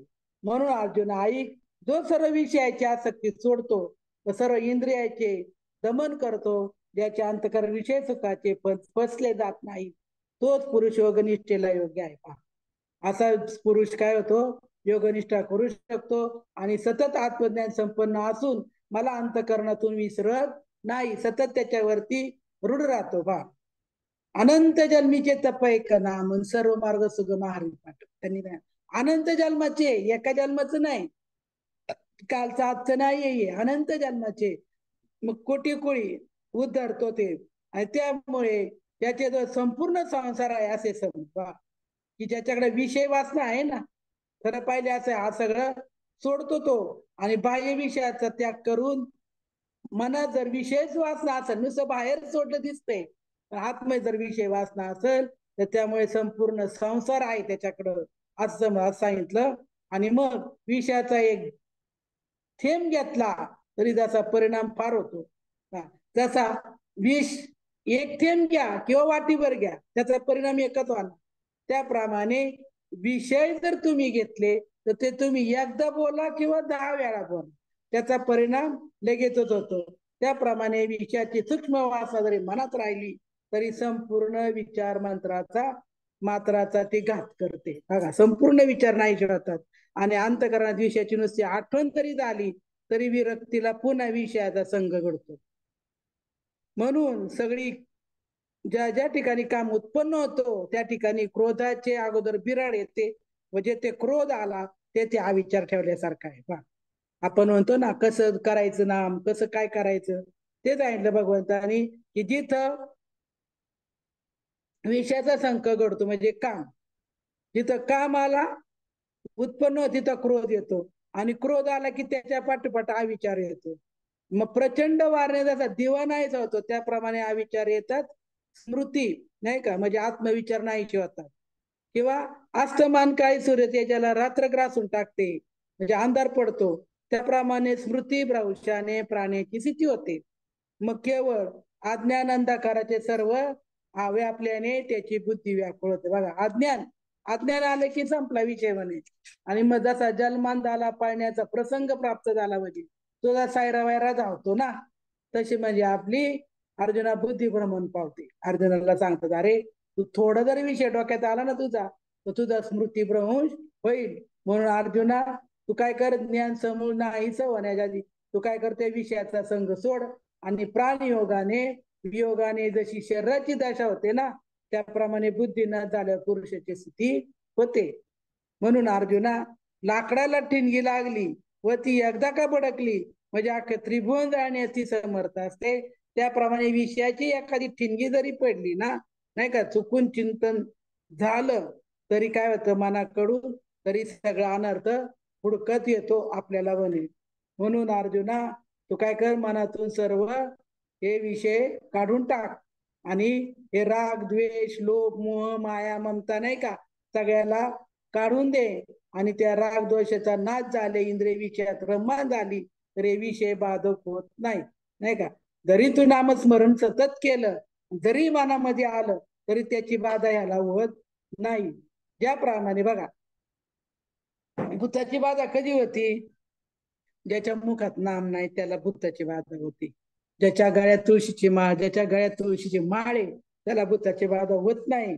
कारण ज्याप्रमाणे आकाशातील सूर्य आपल्या किरणरूपी हातांनी जगताला स्पर्श करतो ना, तरी त्या संघ दोषाने तो लिपतो. तो काय नाही का, सूर्य सगळ्या जगाला चांगल्या वाईट कर्माला तो राखण आहे, पण तो त्याच्यामध्ये गुंतो का हो नाही म्हणे. त्याप्रमाणे विषय उदासीन राहा, ते विषय तू अंगाला लावून घेऊ नको आणि काम क्रोध रहित राहा. असा विषय त्याला आत्मस्वरूपातून प्रतीती येते. बघा, आत्मानंदात निमग्न असतो तो काम क्रोध रहित राहतो. बघा, आणि मग आत्मस्वरूपातून प्रतीती येत नाही त्याला विषय जरी कसले आणि बाधणार तरी कोणाला. जो फक्त चिंतनच करतो ना म्हणे आत्मस्वरूपाचं, त्याला विषयाचा बाधा होत नाही. म्हणून जो शुद्ध आत्मस्वरूप बनून राहतो त्याची बुद्धी स्थिर आहे असे तू समज. ज्याचे चित्तात अशी अखंड प्रसन्नता आहे ना, त्या ठिकाणी कोणत्याही संसार दुःखाचा प्रवेश होत नाही. ज्याप्रमाणे ज्याच्या उदरात अमृताचा धारा उत्पन्न आहे त्याला तहान भुकेची पीडा कधी होईल का, नाही का. जो कल्प वृक्षा तळवटी जो कोणी बैचला काय वाणी त्याला सांगा जोजी. त्याला काय सांगून उपयोग, कारण तो कल्पवृक्षाच्या खाली बसलाय. तो जे मागेल ते त्याला प्राप्त आहे म्हणे. मग असं झाल्यानंतर सुख दुःख समान झालं त्याचं, मग ते आहे तरी कोठे, तेथे त्याची बुद्धी परमात्मा स्वरूप ठिकाणी सहज स्थिर होते. मग त्याप्रमाणे निवाराची ठिकाणी ठेवलेल्या दिव्याची ज्योत मुळी चालत नाही, त्याप्रमाणे योगयुक्त पुरुषाची बुद्धी स्वरूपाच्या ठिकाणी स्थिर राहते.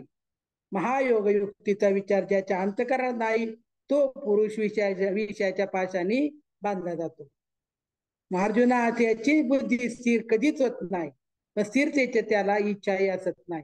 कारण ते त्या बुद्धीची स्थिरता नसतीच, पण ते त्या मार्गाला जातही नाही. कारण निश्चळ तत्वाचा त्याच्या मनाला गंधही नाही. तर अर्जुन त्याला शांती कशी प्राप्त होईल, नाही का. आपण म्हणतो मला समाधान मिळत नाही, शांती मिळत नाही. अरे कशी मिळेल शांती, कारण तू बाहेर शांत दिसतोस पण आतमध्ये नाही का रंगी रंगला विठ्ठल. मग आतमध्ये रंगला पाहिजे ना तू. मग ज्याप्रमाणे पापी मनुष्याच्या ठिकाणी मोक्ष वास्तव्य करीत नाही, त्याप्रमाणे शांतीचा ओलावा जरी नाही त्याच्याकडे सुख ढुंकूनही पाहत नाही. म्हणून अग्नी टाकलेल्या बीजाला जर अंकुरोत्पत्ती होईल, तुम्ही शेंगदाणे बीज बाजूनी केली लाईन तुम्हा जन्म मरण नाही, नाही का आम्हा जन्म.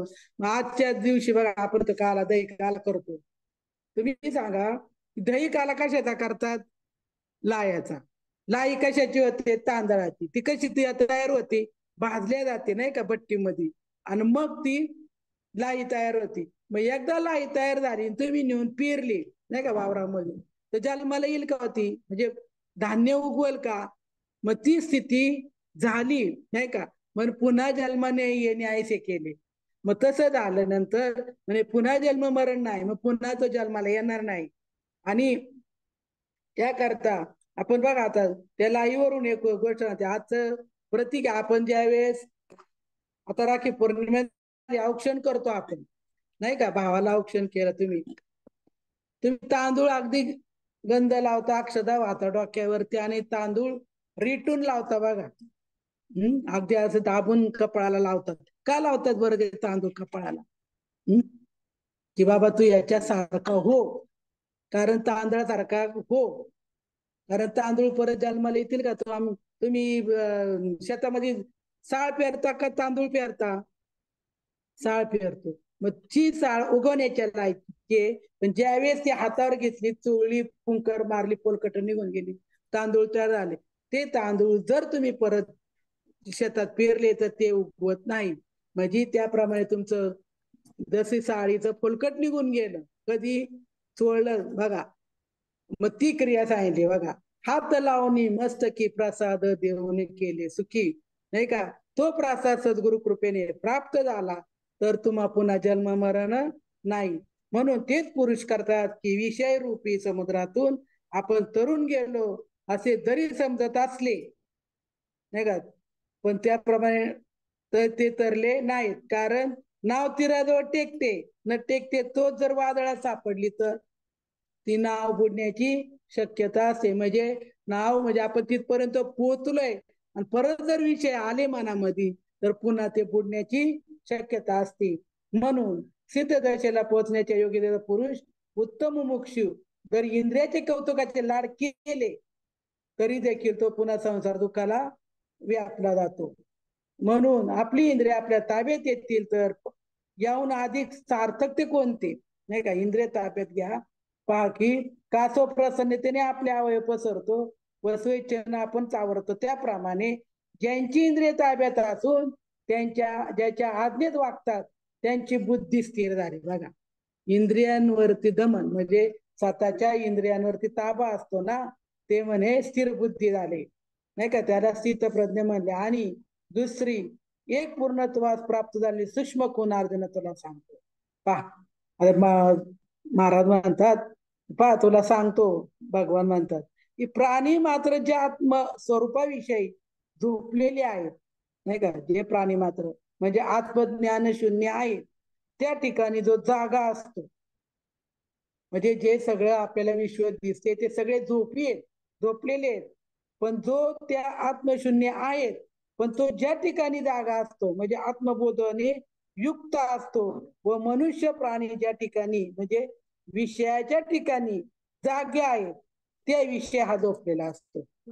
स्थितप्रज्ञ कसा असतो की मनुष्य प्राणी विषया ठिकाणी जागे असतात आणि आत्मज्ञानाच्या ठिकाणी झोपलेले असतात.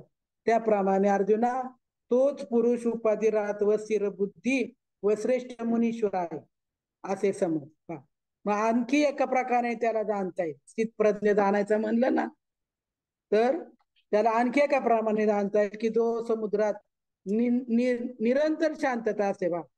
इतक्या आता पाऊस आहे, नदी नाले भरून भरून वाहून समुद्राला भेटतायत जाऊन नाही का, पण समुद्र कसा आहे? शांत आहे. समुद्र कवळलेला आहे का? नाही. समुद्र शांत आहे, निरंतर शांतता असते. तस किंचित येते किंवा समुद्र उन्हाळ्यात जरी पाणी कमी झालं वाटतं आपल्याला, शुष्क वाहतात नद्या, जाऊन मिळत नाही, तरी पण समुद्र आपली मर्यादा उल्लंघन करीत नाही. त्याप्रमाणे रिद्धी सिद्धी जरी प्राप्त झाल्या ना त्याला उल्हासही होत नाही, व जर प्राप्त झाल्या नाहीत तर त्याला असंतुष्टही प्राप्त होत नाही बघा. त्याला वाईटही वाटत नाही आणि सुखही होत नाही, नाही का. सुखही नाही आणि दुःखही नाही. सांग बर, मग सूर्याच्या घरात दिवा लावला तर उजेड नाही तर काय, तो अंधारात कोंडला जाईल नाही का. सूर्याच्या पुढे जर तुम्ही दिवा नेऊन ठेवला तर तो उजेड होईल का. तसं की जो आपल्याच ऐश्वर्यापुढे इंद्रभुवन तुच्छ समजतो, मग तो बिल्लाच्या झोपडीवर कसा खुश होईल. मग जो अमृताला नावे ठेवतो तो जसा पेच पिईन काय, त्याप्रमाणे आत्मानुभवी रिद्धीचा भोग घेत नाही, नाही का. रिद्धी जरी प्राप्त झाल्या, सगळं त्याला प्राप्त आहे, पण तो त्याचा भोग घेत नाही. मग अर्जुना बघा, नामदेव महाराजांचं तेच उदाहरण दिले की परीचा भागवत, नाही का. ज्यावेळेस परीस मिळाला, ते नामदेव महाराजांची पत्नी परीचा भागवत होता, त्याला देवीनी परीस दिला होता. आणि त्याची बायको म्हणते, ती म्हणायची, नामदेव महाराजांची बायको म्हणायची, हा देवीचा भक्त आहे, ह्याला किती भेटतं, त्याची बायको कशी राहती, आणि माझा नवरा विठ्ठल बघते, मला काहीच भेटत नाही, नाही का. म्हणून त्यावेळेस ती तिला विचारती, पाण्याला जाते तर, का ग तुझा नवरा कशाची भक्ती करतो काय, देवीची भक्ती कशी करतो काय. मग ती सांगते की माझ्या नवऱ्याला देवीनी परीस दिलाय. म्हणून तिथं परीस कशालाही लावा तुम्ही, त्याचं सोनं होतं, नाही का. लोखंडाला तुम्ही कुठल्याही लोखंडाला ते सोनं होतं. मग ती म्हणते मला एक दिवस येते का. आणि मग ती नामदेव महाराजची पत्नी तर परीस घेऊन जाते, आणि मग ती सोन्या जिकडे तिकडे लोखंड आहे त्याला लावती, सोनं तयार करते, आणि परत नेऊन द्यायचा असतो, पण ती कामाच्या याच्यात विसरून जाते. आणि मग ज्यावेळेस महाराज येतात घरात, नामदेव बघतात जिकडे तिकडे सोनं, हा काय प्रकार आहे. मग ते बायकोला आपल्या जवळ बोलवतात आणि तिला विचारतात, नाही का. अगदी मग ती सांगते की असं असं झालं, मी त्यांच्याकडून परीस घेतला. म्हणजे दाखव कसा परीस आहे. बघा, संतांना काय आवड आहे का कुठली गोष्ट. ते परीस दिला हातात, महाराजांनी तो परीस घेतला आणि निघाले, चंद्रभागेला गेले, परीस फेकून दिला पाण्यामध्ये. ती ओरडायला लागली की ते परीस त्यांचा होता, आता मी कुठून देऊ, नाही का. ते परीसा भागवत आले, म्हणजे माझा परीस काढून दे. महाराज गेले आणि गंगेतला एक दगड उचलला ना आणून दिला हातात. पहा, त्यावेळेस त्यांनी काय केलं, म्हणले जा कुठल्याही घे, पाहिजे तेवढे तुला परीस घेऊन जा. ज्याला हात लावीन तिथं संतांचं, ज्याच्या मस्तकावर आठवेल त्याचं सोनं होईल म्हणे. जसं कोणत्याही दगडाला हात लावला तरी सोनं होईल, तुम्ही कुठल्याही लोखंडाला हा दगड तरी सोनं होईल. मग त्यावेळेस त्यांना त्यांची मर्यादा कळली, बाबा हे काय आहे, त्यांची भक्ती श्रेष्ठ आहे. त्यावेळेस परीसा भागवतला कळलं. आश्चर्याची गोष्ट आहे की जेथे स्वर्ग सुखाची पर्वा नाही, त्या ठिकाणी कवडी मोलाची रिद्धी सिद्धी काय किंमत, नाही का. त्यांना त्याच रिद्धी सिद्धीची किंमत नाही. म्हणून असा जो आत्मबोधाने संतुष्ट झालाय ना, शेवटचा श्लोक चाललाय पहा 72वा, तो पुष्ट जो झालाय ना, तोच खरा स्थितप्रज्ञ सांगितलं पहा, की तोच स्थितप्रज्ञ आहे. आणि असे समज, मग जो अहंकाराला मारतो पहिला, नंतर विषय वासना टाकून देतो, म्हणजे जगद्रूप होऊन जगात वावरतो. बघा, संत कसे असतात, पहिला अहंकार त्यांच्याकडे कधीच नसतो, मग विषय वासना नसती, मग ते निष्काम पुरुष अमर्याद ब्रह्मस्थितीचा अनुभव घेतात, त्याला मर्यादा नाही, नाही का. ज्यावेळेस नामदेव महाराजांनी त्यांना परीस दिला बघा, मग संत कृपा भक्ता निगती दोन ते नाचती स्वानंदी हरी रंगी. संत कृपा झाल्यानंतर काय कमी हो त्याला, नाही का. त्याप्रमाणे त्याला ब्रह्मस्थिती भाव निर्माण झाला. जो निष्काम पुरुष अमर्याद ब्रह्मस्थितीचा अनुभव घेतो, ते सहज परमात्मा स्वरूपात प्राप्त झाले. आणि कारण चिद्रूप मिळवता, म्हणजे विधेय कैवल्याची वेळी त्याचे चित्ताला देह त्यागाच्या वेळी होणारे कष्ट प्रतिबंध करीत नाही. ज्यावेळेस बघा आपली आधी जाती वाचन, मग जातो आत्मा म्हणजे जीव जातो. मग त्यावेळेस काय केलं पाहिजे. आता आपण एवढं करतो ना, हा सगळा पापड पासारा आपला त्याच्यासाठीच चाललंय दडपड. कारण आपण अखंड नामस्मरण करतो, कधी वाचेल यांनी, जोपर्यंत वाचा बोलती तोपर्यंत आपलं नामस्मरण चालू आहे. पण अंतकाळी तैसा समयाचे वेळी हरी तया सांभाळी अंतर्बाह्य.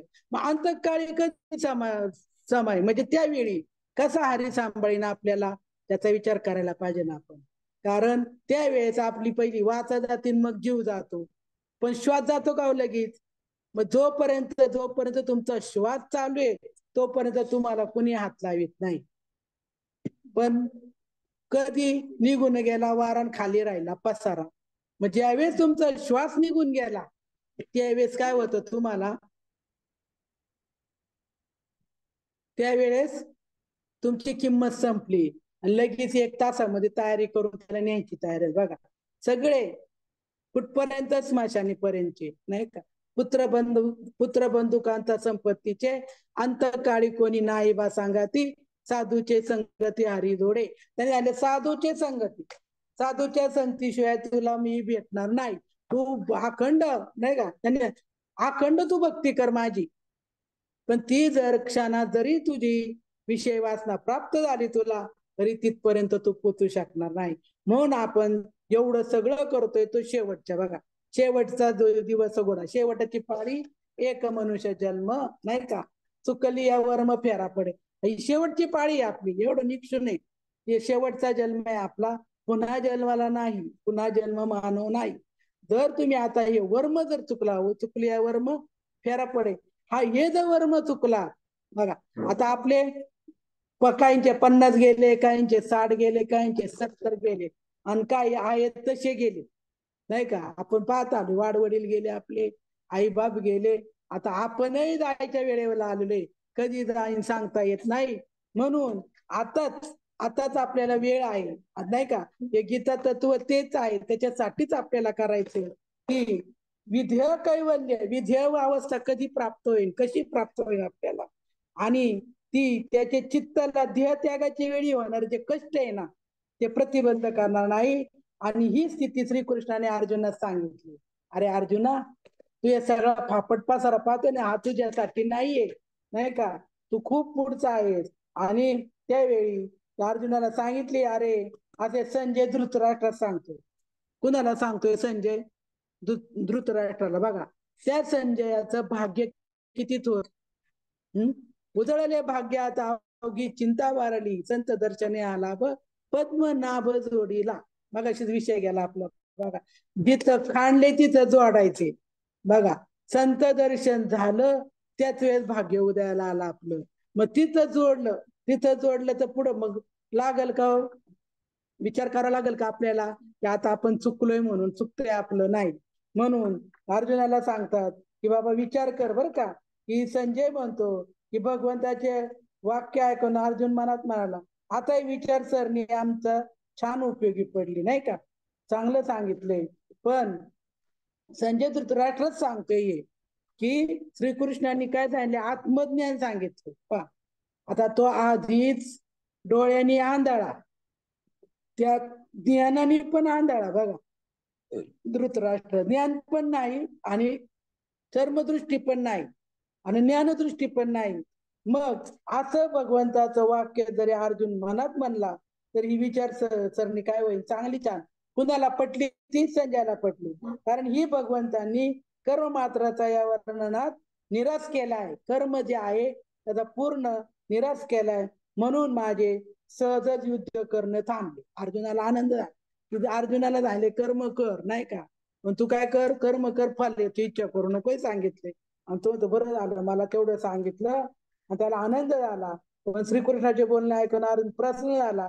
तर पुढे शंका घेईन पुढे बघा की हे अमृताचा जो अमर्याद सागर आहे ना विचार रूपी नाही का, ही मोठा बरीचा अनुभव आहे नाही का. हा धर्माचं जे घर आहे त्या ठिकाणी जो आहे आत्मानंद, तो काय करील पुढे अर्जुन 3ऱ्या अध्यायामध्ये विचारतोय पा देवाला की बाबा व्यामिश्रेणे व वाक्येन बुद्धी मोहयसी वमे तदेकम यद नित्य येन श्रेयो महाप्नुयान.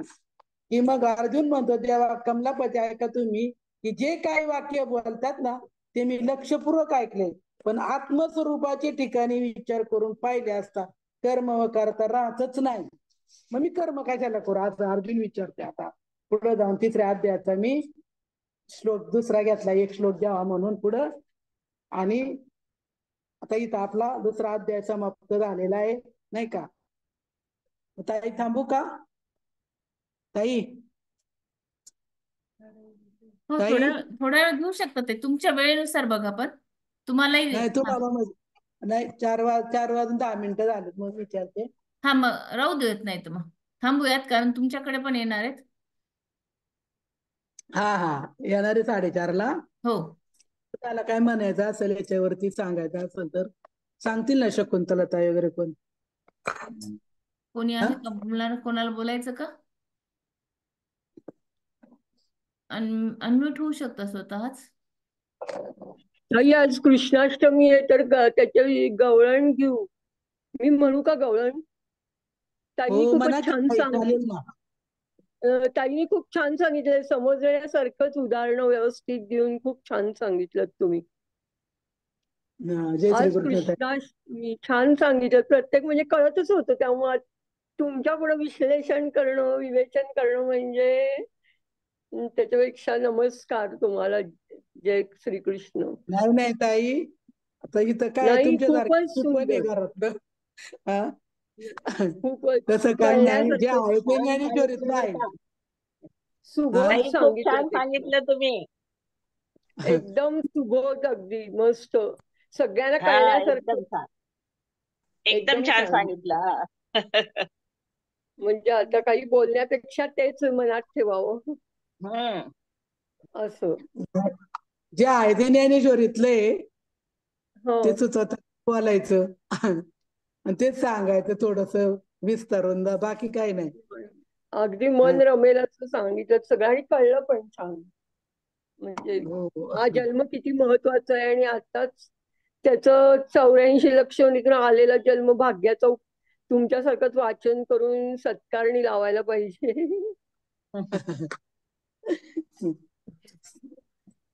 संतविन प्राप्ती नाही.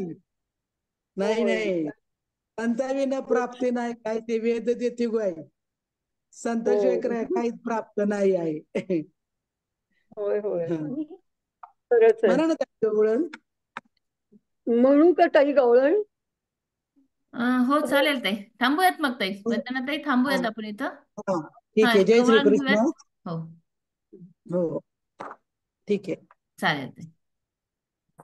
आज कृष्णाष्टमी म्हणून मी शिल्पा एक गवळण सादर करते. सगळ्यांना जय श्रीकृष्ण. कोण आलं ग, कोण आलं, कोण आलं ग, कोण आलं ग, कोण आलं, कोण आलं सखी माझ्या दारात ग, माझ्या दारात ग. हळूहळू डोकावून पाहत ग, हळूहळू डोकावून पाहत ग, कोण आलं ग, कोण आलं.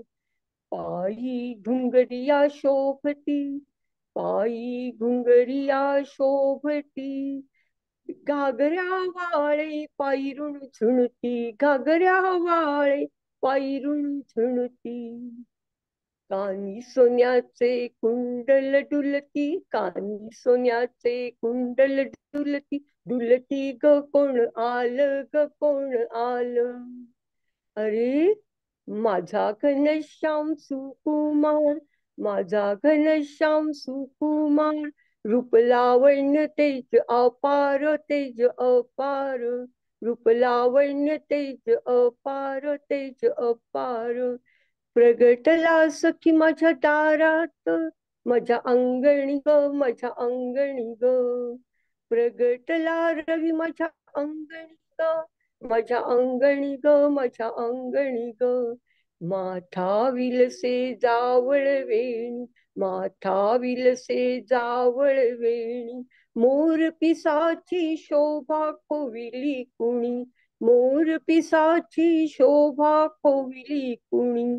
तिट काजळ सुंदर रेखील ग, सुंदर रेखील, तिट काजळ सुंदर रेखील ग, सुंदर रेखील.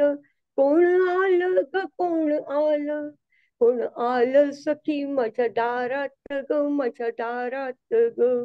दुडू दुडू चालतो, चालता चालता पडतो, दुडू दुडू चालतो, चालता चालता पडतो, पडूनिया पुन्हा वर हसतो, पडूनिया पुन्हा वर हसतो. त्याच्या हास्यात विश्वाचे दर्शन ग, त्याच्या हास्यात विश्वाचे दर्शन ग, बाई दर्शन ग. कोण आलं ग, कोण आलं, कोण आलं सखी माझ्या दारात ग, माझ्या दारात ग. कोण आलं ग, कोण आलं, कोण आलं सखी माझ्या दारात ग. हळूहळू डोकावून पाहत ग, हळूहळू डोकावून पाहत ग, कोण आलं. आई घुंगरिया शोभती, घागऱ्या वाळे पायरून चुणती, पायरून चुणती. कानी सोन्याचे कुंडल डुलती, डुलती ग, कोण आलं. माझा घनश्याम सुकुमार, रूप लावण्य तेज अपार. प्रगटला रवी माझ्या अंगणी ग, माझ्या अंगणी ग. माथा विलसे जावळ वेणी, मोर पिसाची शोभा खोविली कुणी, खोविली कुणी. तिट काजळ सुंदर रेखील ग, सुंदर रेखील. दुडू दुडू चालता पडतो, चालता चालता पडतो, पडून या पुन्हा वर हसतो ग बाई. त्याच्या हास्यात विश्वात दर्शन ग, त्याच्या हास्यात विश्वात दर्शन ग. जय श्रीकृष्ण सगळ्यांना. छान ताई, छान, काही झालं सुंदर, हो. सुंदर अगदी. आपण इथेच थांबूयात आता आणि उद्या वंदनाताईंचं राहिलेलं थोडस विवेचन आणि नंतर हो तिसरा अध्याय सुरू करूयात. उद्या आपल्याला कुठल्याही हलतीत तिसरा अध्याय आपण सुरू करूयात. हो हो. चालेल, राधे चला, जय श्रीकृष्ण सर्वांना. जय श्री कृष्ण. जय श्रीकृष्ण. बाय. उद्या वंदनाताई, उद्या घेऊयात आपण राहिलेलं. हो झालंय तसे पूर्ण अध्याय पूर्ण झाला. हो हो ना. हो मी तिसऱ्या अध्यायाचा दुसरा श्लोक यातला जरा थोडस सांगण्यासाठी. बर तसा अध्याय पूर्ण झालाय. सांगायचं असेल तर शेवटचं पुन्हा सांगा, थोडंफार सांगायचं असेल बर वेळे ठीक आहे, मग अभावी नाही तर मग वगैरे. तिसरा अध्याय सुरू करू उद्या. हो मग चालेल ना, तिसरा अध्याय चालू करा. हा चालेल चालेल. ते मग थोडं थोडं मग तिसऱ्या अध्यायावर बोलता येईल ना. हो हो हो, तिसऱ्या अध्यायामध्ये हा परत बोलता येतं. चालेल चालेल चला. चालेल. हो, सुचिताताई आजपासून आपण अभ्यासाला सुरुवात केली आहे ना? आजपासून नाही, ते आपले 2 अध्याय झाले जवळपास. नाही म्हणजे हा ठीक आहे, ते अध्याय तर झाले आपले, म्हणजे तोच अभ्यास का आपला? हो तोच अभ्यास आहे. ओके पण वाचायचं आधी, सुरुवातीला वाचा, नंतर पुस्तक बघा, विश्लेषण समजून घ्या आणि प्रश्न जे आहेत याच्यामधले ते सोडवायचा प्रयत्न करा. Okay okay okay. हा तेवढ्यासाठी ते स्थिर बुद्धी, ते मी अगदी स्थित प्रज्ञ वगैरे सांगितलं. हो हो म्हणजे तुम्हाला हे करायला लागेल ना, म्हणून त्याशी विषय झालता ना. बरोबर बरोबर. मग त्याची उत्तरं पण आता हे सांगितली ती. आता हे मनामध्ये आता एकदा हे करायचं आणि जेव्हा परत प्रश्नाचं उत्तर लिहिताना परत हा व्हिडिओ बघायचा एकदा, म्हणजे मग काय काय सांगितलं आणि आपल्याला काय काय लिहिता येतं हे दोन्हीही समजून जातं. हो हो हो चालतंय. हो चालेल. सगळ्यांनी याचं मनन करायचं. अगदी अगदी बरोबर आहे. हम्म. चला, सगळ्यांना धन्यवाद, छान वाटलं. जय जय श्री श्री कृष्ण. जय जय श्रीकृष्ण. श्रीकृष्ण. जय श्री. जय श्री जय आणि श्रीकृष्ण. अजून एक सांगायचं म्हणजे वैजंतीताईंनी खूप सुंदर असं आपलं पूर्ण शेड्यूल तयार करून ठेवलेलं आहे आणि टाइम टेबल दिलेला आहे. त्यांचा अभ्यास, त्यांचं आपल्याबद्दल ही पूर्ण सगळ्यांनी परीक्षेला बसावं आणि प्रत्येकाने अभ्यास कसा करावा हे सगळ्याच शेड्यूल त्यांनी करून दिलेलं आहे. आपल्या ग्रुपमध्ये टाकायला सांगणार आहे मी ताईंना. आणि त्यांची जी तळमळ जर बघितली तर खूप जास्त आहे, खरं सांगायचं तर. आपण सगळ्यांनी त्यांच्याप्रमाणे जर चाललं तर नक्कीच आपण यशस्वी होत, यात वाद नाही. चालेल, आपण थांबूया तिथे. वैजंतीताई आहेत का? 1 मिनिट. वैजंतीताई सांगू शकता का? हॅलो. हा आपल्याला आता 2 महिने आहेत आपल्याकडे त्या अभ्यासाचे. तर मी एक टाइम टेबल केलाय, त्याप्रमाणे आपण अध्यायांचा अभ्यास करायचा आहे. आणि जेव्हा आपण ऐकायला बसतो दुपारी 3 वाजता, तेव्हा आपण जे श्लोक घेणार आहे ते वाचूनच बसूया. म्हणजे मग तो जो आपल्याला साधक संजीवनी मधला अर्थ आहे तो आपल्याला समजेल. अगदी अचानकपणे आपण श्लोक ऐकला आणि अर्थ वाचला तर आपल्याला कळायला कठीण आहे. मुळात गीता ही कठीण आहे, पण आपण पहिलंच वर्ष आहे, पण आपण समजून घेऊन थोडं तरी चांगलं लिहायचा प्रयत्न करायचा आहे. तर उद्या मी परत लिहून ते छान व्यवस्थित टाइम टेबल टाकते आणि फक्त एकदा लिस्ट बनवा की अध्याय 3 पासून कोण कोण साधक संजीवनीवर शिकवणार आहे किंवा समजावून सांगणार आहे आणि वाचन करणार आहे. 3, 4, 5, 6 झालेले आहेत. 7 पासून बाकी आहे ना मला नाही, वाटते. 3, 4 नाही झालेलं. 4 नाही आहे. चौथं बरं कोणी घेणार असेल तर सांगा. 5 आणि 6 झालेले आहे. बरं आणि 3चं पण झालेलं आहे ना.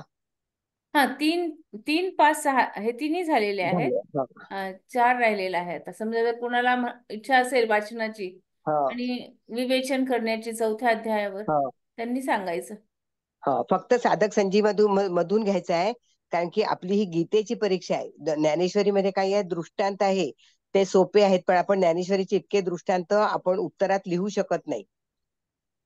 तर म्हणून आपल्याला जे नाही, गीतेचा कॉन्सेप्ट दोन्हीकडे कॉन्सेप्ट हो सारखाच आहे, त्याच्यामुळे काही हो प्रश्न नाही आहे. पण आपण हा, आपण हे दृष्टांत तिथे लिहू नाही शकत ना. दृष्टांत कुठलेच द्यायची गरज नाहीये. प्रश्न कसा आहे त्याच्यावर आपल्याला डिपेंड आहे. हा, हा त्याच्यावर आहे.